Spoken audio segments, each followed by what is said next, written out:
Paz do Senhor a todos. E hoje, mais uma vez, Deus colocou em meu coração de trazer uma meditação para todos nós na tarde deste dia. Isto é, porque é tarde para mim, não sei para você quando você for assistir. Amém? Deus te abençoe. Espero que você assista, seja proveitoso para você. Outra coisa também, dê um like, compartilhe para que mais pessoas sejam edificadas com esta palavra. O texto do qual eu quero deixar para os irmãos aqui, para aqueles que nos ouvem, todos, que nos veem, nos assistem, é no Evangelho de Jesus Cristo, narrado por São Mateus, no capítulo 16 e o versículo 13 em diante. Tem por epígrafe a confissão de Pedro.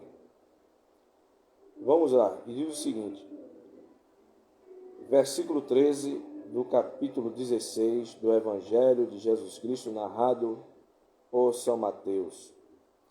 E chegando Jesus às partes de Cesareia de Filipe, interrogou os seus discípulos, dizendo: Quem dizem os homens ser o Filho do Homem? E eles disseram, uns João Batista, outros Elias, e outros Jeremias, ou um dos profetas. Disse-lhes ele: E vós, quem dizeis que eu sou? E Simão Pedro, respondendo, disse: Tu és o Cristo, o Filho do Deus vivo. E Jesus respondeu, disse-lhe: Bem-aventurado és tu, Simão Bar-Jonas, porque não foi carne e sangue quem tu revelou, mas meu Pai que está nos céus. Pois também eu te digo que tu és Pedro, e sobre esta pedra edificarei a minha igreja, e as portas do inferno não prevalecerão contra ela. Somente até este versículo. Pois bem, o texto que temos por apreço e meditação é o texto que fala sobre a confissão de Pedro. Em um momento em que Pedro, ou melhor dizendo, Jesus Cristo, ele se retira para Cesareia de Filipe, ao norte do Mar da Galileia, bem ao norte, distante, já próximo às regiões fronteiriças da Síria, e ao pé do Monte Hermon, onde havia uma das nascentes que alimentava o Rio Jordão, e ali Jesus, em particular, interpela os seus discípulos, a quem após chamou de apóstolos, acerca de quem os homens diziam de quem ele era. E logo após perguntou aos seus próprios discípulos: E vocês, quem dizem que eu sou? Primeiramente, é que Jesus ele não estava preocupado exatamente com a sua reputação, como alguns dizem. Alguns interpretam esse texto como se dissesse que Jesus estava preocupado com que se estivessem falando mal dele ou se estivessem falando bem. E, de modo algum, Jesus, neste momento, expressou essa preocupação, externou essa preocupação. Mas a preocupação de Jesus Cristo era de que os seus discípulos, a nata apostólica, soubessem de quem se tratava, com quem eles estavam andando.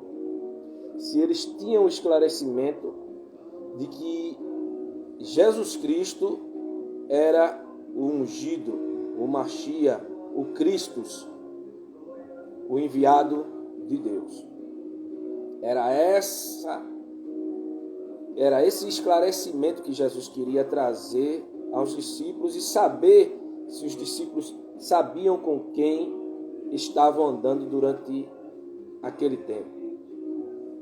Porque é bem verdade que havia multidões que seguiam a Jesus e tinham apenas Jesus como um curandeiro, um multiplicador de pães e peixes, um resolvedor de problemas, um juiz, um milagreiro, mas o principal motivo da vinda de Jesus Cristo era revelar-se como o Messias e o Salvador, primeiramente através do seu sacrifício na cruz do Calvário. E nos dias atuais não é diferente.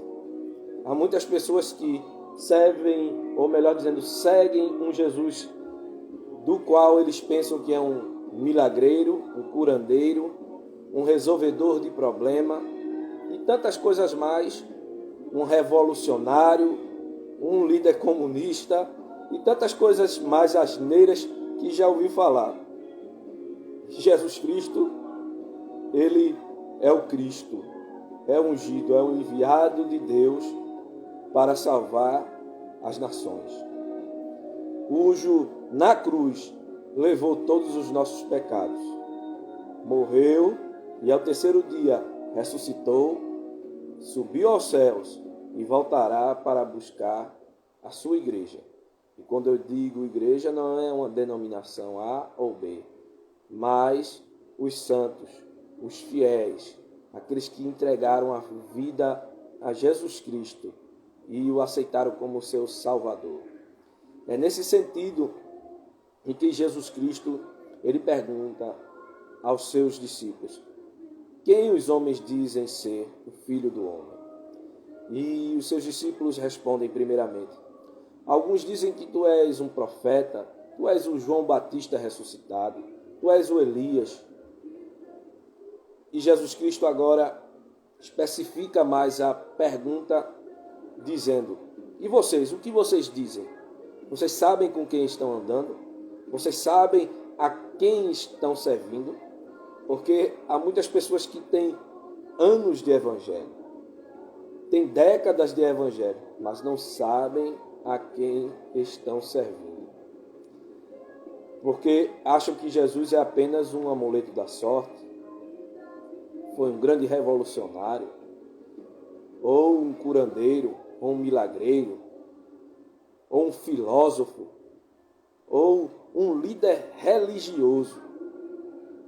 Quando na verdade, Jesus Cristo é o cumprimento da lei, dos salmos e dos profetas, de tudo aquilo que foi prefigurado, que foi profetizado, explicitamente ou implicitamente, se cumpriu em Jesus Cristo e ainda está se cumprindo, porque ele virá para buscar a sua igreja.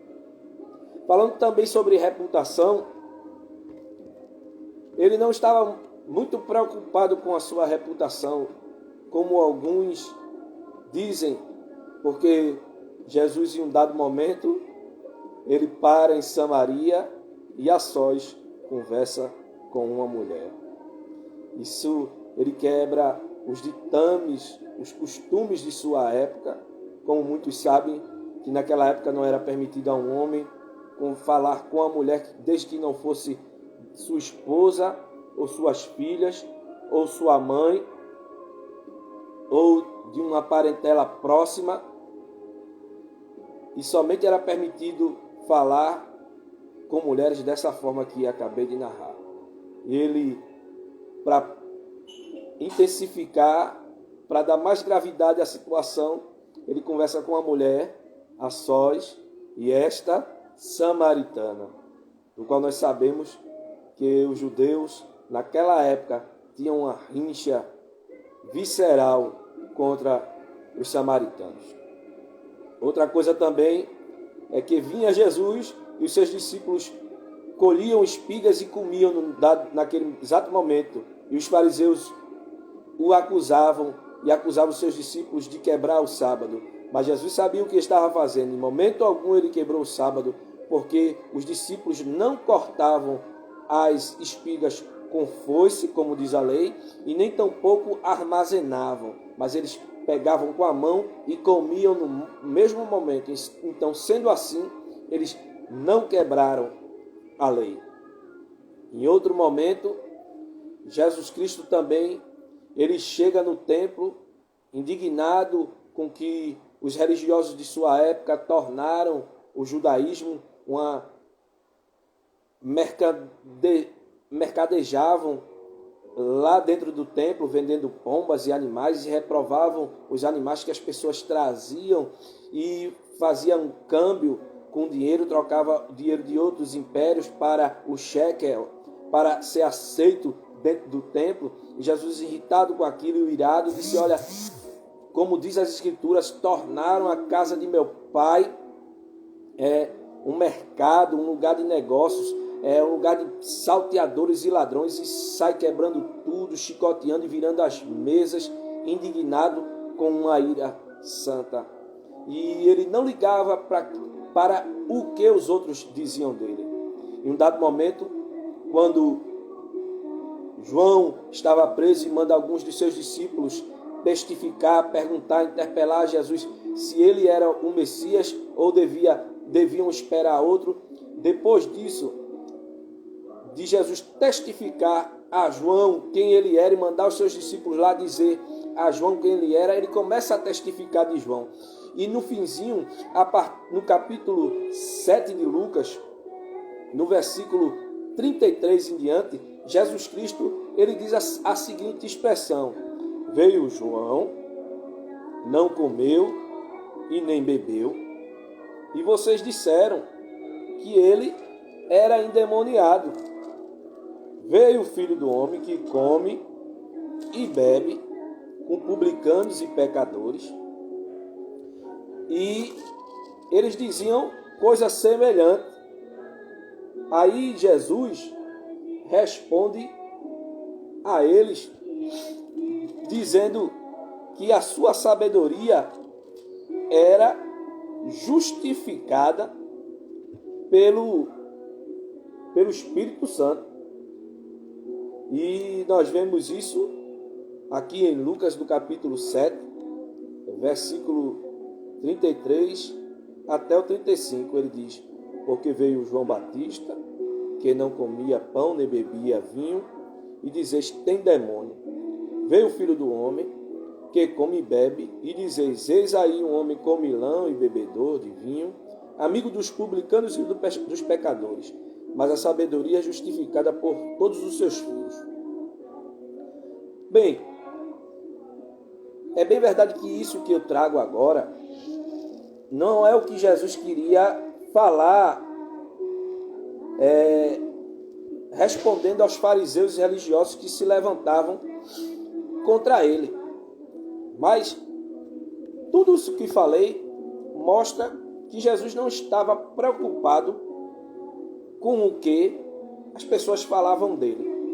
Ele estava preocupado em esclarecer para os seus discípulos e para os próximos, as pessoas próximas, de quem ele era, isto é, o Messias. Quando Pedro confessa que ele é o Cristo, Filho do Deus vivo, ele corrobora e aprova a confissão de Pedro. Não preocupado com a sua reputação, mas saber se os seus discípulos, aqueles que o seguiam, sabia de quem se tratava, quem eles estavam seguindo. E era essa a preocupação de Jesus Cristo. E prova tal é que quando ele fala de João, ele diz: olha, João veio, não comia nem bebia, e vocês dizem que ele tem demônio. Veio o Filho do Homem, que come e bebe com os publicanos, vocês dizem que é comilão, beberrão. E a sua sabedoria é justificada pelos seus discípulos.